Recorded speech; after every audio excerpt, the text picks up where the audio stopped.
They're not sending their best. They're sending people that have lots of problems. They're bringing drugs, they're bringing crime, they're rapists, and some, I assume, are good people. Hey everyone, welcome to the show. So the FBI seems to be doing Donald Trump's dirty work already before he even takes office. There is definitely a deep state, but it's a right-wing deep state. So the Senate, as you may know, is holding hearings on Trump's nominees before, he takes office next week, next Monday. First up is the Department of Defense Secretary nominee. So this is Pete Hegseth, who I've talked about before, all of the allegations against him. He's been accused of assault against women, of cheating on both of his previous wives, with a coworker in one case who he then married and then cheated on her. Mismanagement of funds at veterans groups, just burning through cash, drinking on the job, being drunk all the time, just inappropriate conduct all around. So he is completely unqualified. He is completely unfit. None of us would ever hire this guy. I mean, you wouldn't allow him to babysit your child, right? You wouldn't even allow him to work, let alone manage a banana stand, right? And they want to put him in charge of literally the largest government agency in the United States government. This is the government agency that has the largest budget and deals with our defense. So Democratic senators, as they should be, very much took issue with him. And I'm going to get to that in a moment. But first, I wanted to share what they're saying and why I think that the FBI is doing Donald Trump's dirty work. So Democratic senators are saying that the FBI withheld information in the reports that they turned over to them. The Democrats said they received basically different information and details about Hegseth and about his past from other sources, but then the report that they got from the FBI didn't include any of that information. And then also we're finding out that some of the witnesses were completely ignored by the FBI. So for instance, the woman who accused Hegseth of raping her, the woman he paid off and made her sign a non-disclosure agreement. Yeah, that woman. So she was not even interviewed by the FBI. That's how thorough their investigation is. Also, Hegseth's second wife, she personally reached out to the FBI and they never got back to her. So this is just obscene. And then an MSNBC reporter was explaining the FBI is conducting their investigation for their quote unquote client. Well, the client is not the Senate, unfortunately. The client is the Trump transition team. So, in a normal presidential transition team, they would want to know. They would want to get to the bottom of whatever the reality is, the facts about their nominee, so that they're not blindsided down the road or so that they're not embarrassed. That's not the case. You couldn't possibly blindside and embarrass Trump any more than he already has been. So he doesn't care. And we all know he doesn't care about sexual assault, right? I mean, birds of a feather. So just disgusting. But the New Yorker, their reporter, Jane Mayer, she just published this report. I believe it just came out this morning. And it shows that Trump's transition team, quote, has waged an intense and in many ways unprecedented behind-the-scenes campaign to intimidate and silence potential witnesses who could deliver damaging testimony against Hegseth. And a witness told Mayer that Hegseth was heavily drinking as recently as 2023. So this guy's whole spiel is, oh, I'm a changed man. I used to have a drinking problem, but I don't drink anymore. As recently as 2023. I mean, remember, we just started 2025. So, a year ago, year and a half, let's say, this witness said that they had breakfast with Hegseth, breakfast, first meal of the day, and he ordered 3 gin and tonics. That's how he started his day just about a year ago. But all of a sudden, he's not going to drink. I mean, anyone who grew up with an alcoholic, as I did in the house, you don't just stop drinking because you decide to, right? Takes a lot of work. No evidence that this guy has done that work.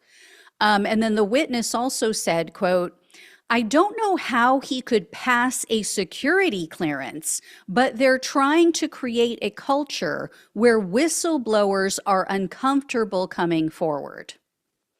And then the witness also said that Republican senators are, quote, just plain scared of Trump, so they are refusing to speak to witnesses. They have witnesses that want to talk to them about Hegseth and tell them what they know. And they're like, no, I can't hear you. Like, they don't want to hear it. And the New Yorker spoke with 3 different witnesses. And Jane Marrier had reported that, quote, some of these senators have also declined to speak face-to-face and confidentially with such critics, including the woman who accused Hegseth of rape. According to 3 sources with knowledge of the situation, Joni Ernst, Republican of Iowa, is one of the senators who have turned down offers to hear privately from Hegseth's accuser. So Joni Ernst, Republican, a member of the Senate, who herself is a sexual assault survivor. She has said that herself. She is refusing to hear from the woman who was paid off and who accused Hegseth of raping her. So televised hearings started today. You may have already seen some of it. Hegseth's statement to the committee is basically, oh, I found God and I'm a changed man. Really? First of all, I find that odd considering that he's never been in jail. I mean, everyone knows that's where you find God, right? That's why I always say, why do people act like we don't know where God is if he's ever going to show up again? He's in jail. He's in prison. That's where everybody finds him. So we know where he is. But second, like I said, there is no evidence to show that this guy has done any work on himself, to show that he has changed. I mean, he's dragging his 3rd wife around. Who does that sound like? To all of these meetings with senators. And she's like, oh, he's so different. Blah, blah, blah. I guarantee his first wife didn't expect it. I guarantee his second wife didn't expect it. I guarantee that, down the road, because a leopard, as they say, leopard doesn't change its spots, can't teach an old dog new tricks, all that stuff. They're long-term sayings for a reason, because they're true.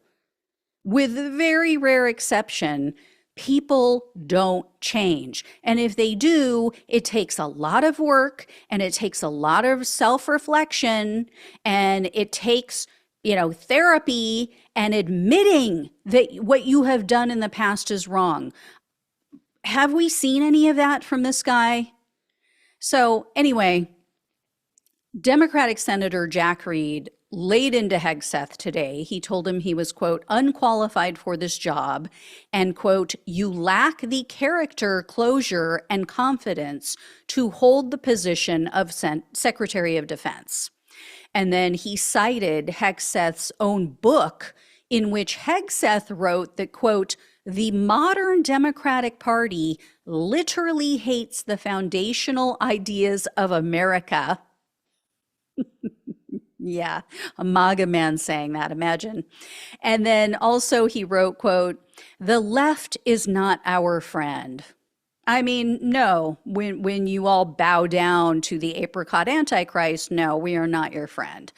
Um, but the Senator Reid, also said, quote, "You would lead an organization that, like the country it represents, is composed of Democrats and Republicans, yet your language suggests that you will regard many of these men and women as foes."